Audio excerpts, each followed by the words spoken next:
সারা বছর ইলিশ পাওয়া গেলেও বর্ষার ইলিশের স্বাদ কিন্তু আলাদাই হয়। ইলিশের অনেক পপুলার রেসিপির মধ্যে একটা পপুলার রেসিপি হলো বেগুন ইলিশ।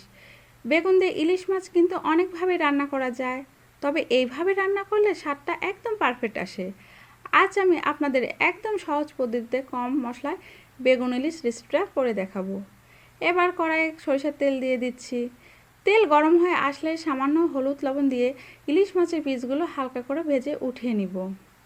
এবার কেটে রাখা বেগুন দিয়ে দিচ্ছি। বেগুন 30%-এর মতো ভেজে নিব। বেগুন ভাজা হয়ে গেছে। এখন আমি একটি বাটিতে ভাজা বেগুন উঠিয়ে নিচ্ছি। এখন সেই গরম তেলে দিয়ে দিচ্ছি কালো জিরার ফোড়ন এবং সাথে দিয়ে দিচ্ছি পেঁয়াজ কুচি। পেঁয়াজ কুচি সোনালি করে ভেজে নিব। পেঁয়াজ সোনালি হয়ে আসলে এবার দিয়ে দিচ্ছি 2 চামচ মরিচ গুঁড়া, হাফ চামচ হলুদ গুঁড়া, স্বাদ মতো লবণ। সবগুলো মশলা দেওয়ার পর মশলা ভেজে নিচ্ছি। মশলা পুড়ে না যায় তার জন্য সামান্য পানি অ্যাড করছি। এখন আমি ভেজে রাখা বেগুন দিয়ে মশলার সাথে মিশিয়ে নিব। ভাজা বেগুনগুলো মশলার সাথে মেশানো হয়ে গেছে। এখন ঢাকনাতে ঢেকে কিছুক্ষণ রান্না করব। এবার ঢাকনা খুলে ভাজা ইলিশ মাছগুলো দিয়ে দিচ্ছি। দেওয়ার পর আমি নেড়েচেড়ে বেগুন মশলার সাথে ইলিশ মাছ মিশিয়ে নিচ্ছি।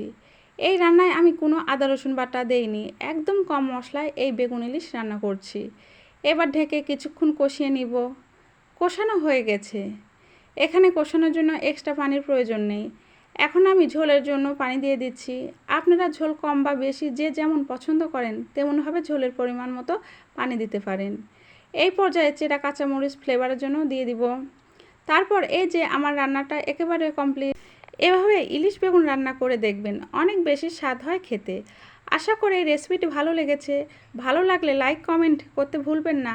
বেশি ভালো লাগলে একটা শেয়ার করে দিবেন। আল্লাহ হাফেজ।